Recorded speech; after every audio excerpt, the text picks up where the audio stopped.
आज एक और नई कहानी सुनाता हूँ। ध्यान से सुनना।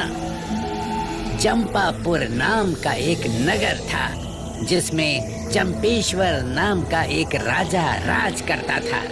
चंपेश्वर की त्रिभुवन सुंदरी नाम की एक पुत्री थी।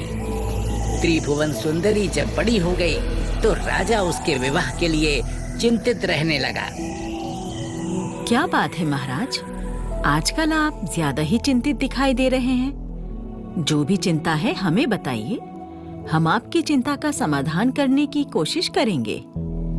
बताइए क्या चिंता है आपको? रानी, हमारी चिंता राजकुमारी त्रिभुवन सुंदरी है। उसके विवाह की चिंता हमें दिन रात खाए जा रही है। हम समझ नहीं पा रहे हैं कि उसका विवाह कैसे होगा।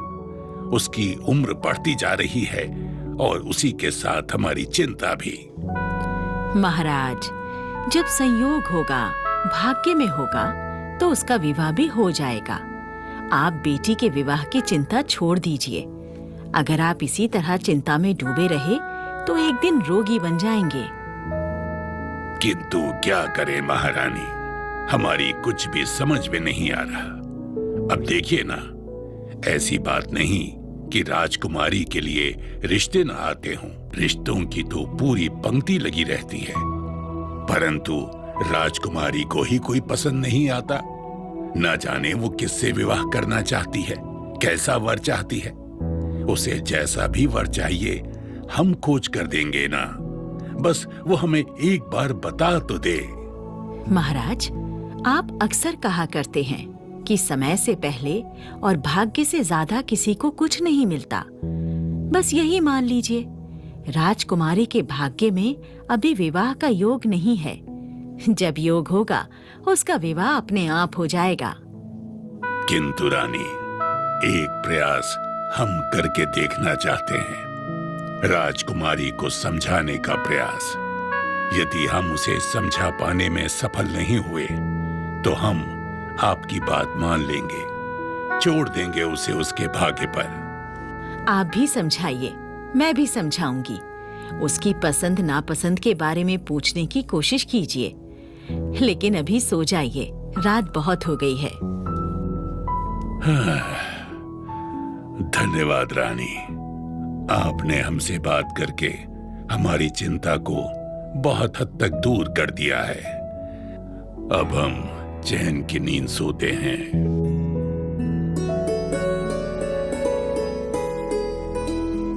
पुत्री त्रिभुवन सुंदरी, कहाँ हो तुम? क्या कर रही हो? जी पिताजी, मैं तो यही हूँ, कुछ नहीं कर रही। पुत्री, आज मैं तुमसे एक बात पूछना चाहता हूँ। आज तक तुम न जाने कितने रिश्ते ठुकरा चुकी हो। मैं आज तक ये नहीं समझ पाया कि आखिर तुम्हारी पसंद क्या है, कैसा जीवन साथी चाहती हो तुम। पिताजी, आप हर समय हमारे विवाह के पीछे पड़े रहते हैं। जब हमें कोई पसंद आएगा तो हम आपको बता देंगे। राजकुमारी, एक उपाय है हमारे पास। क्या ही अच्छा होगा यदि हम आपका स्वयंवर रचाएं। हर देश के राजा और राजकुमार को स्वयंवर में बुलाएं। आपको जो पसंद आए उसके गले में वरमाला डाल दीजिए। नहीं पिताजी, स्वयंवर हमें जरा भी रास नहीं आता। हाँ, यदि आप चाहते हैं कि हमारी पसंद का लड़का हमें शीघ्र मिल जाए तो आप कुछ दिन शांत बैठ जाइए। नहीं नहीं राजकुमारी, अब हम शांत बैठने वाले नहीं हैं। आपकी आयु हो चुकी है। देखिए, कल 4 लड़के आने वाले हैं जो रूप, बल और ज्ञान में बढ़ चढ़ कर हैं। हम चाहते हैं कि कल आप उनसे मिलें। हमें विश्वास है आपको अपने लिए उनमें से कोई एक लड़का अवश्य पसंद आ जाएगा। अच्छी बात है, आने दीजिए चारों को। उनसे मिलने, उनके गुणों को जानने के बाद ही हम अपना निर्णय देंगे। धन्यवाद राजकुमारी।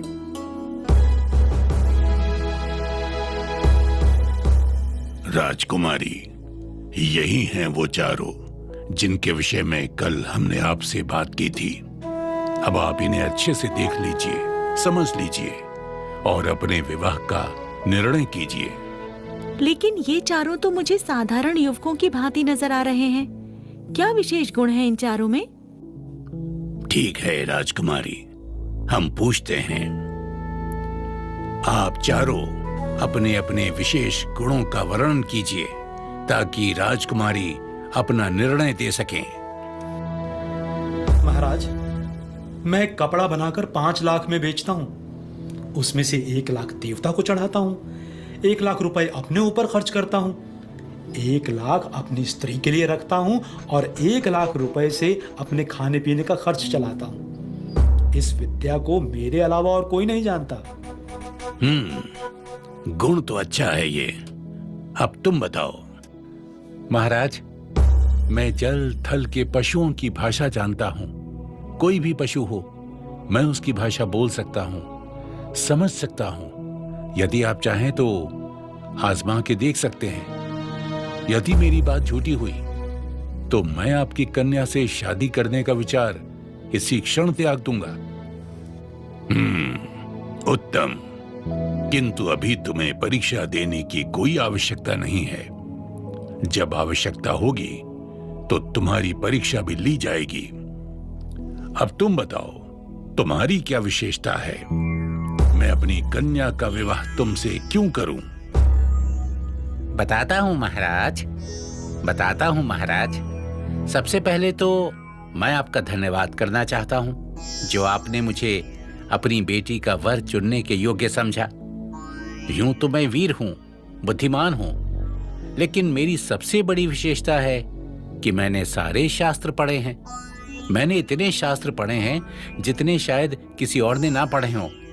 शास्त्रों का इतना ज्ञान अर्जित किया है कि मेरा मुकाबला अन्य दूसरा कोई नहीं कर सकता। शास्त्र के मामले में मैं प्रकांड पंडित हूँ और ये बात मैं घमंड से नहीं, पूरे विश्वास के साथ कह रहा हूँ। यदि आप चाहें तो इसी क्षण मेरी परीक्षा ले सकते हैं। महाराज, मैं शास्त्र और पशुओं की आवाजों के बारे में तो नहीं जानता, लेकिन मैं इतना जानता हूं कि जो विशेषता मेरे अंदर है वो शायद किसी अन्य में मिलना बहुत मुश्किल है। शास्त्रों का ज्ञान किसी को भी हो सकता है और पशुओं की आवाज निकालना भी कोई बड़ी बात नहीं है। तो फिर तुम्हारी क्या विशेषता है, हमें बताओ। महाराज, मैं शब्द भेदी बाण चलाना जानता हूं। कहां भी आवाज सुनाई दे मैं बाण चलाता हूं और मेरा बाण जिस दिशा से आवाज आ रही है वहीं सटीक लगता है। अति उत्तम। तो राजकुमारी, इन चारों युवकों ने अपनी अपनी विशेषताएं बता दी।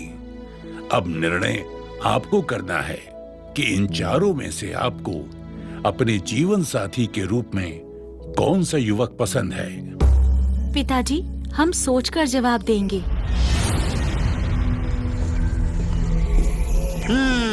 तो राजन, अब तुम मुझे बताओ कि राजकुमारी उन चारों युवकों में से किसे मिलनी चाहिए।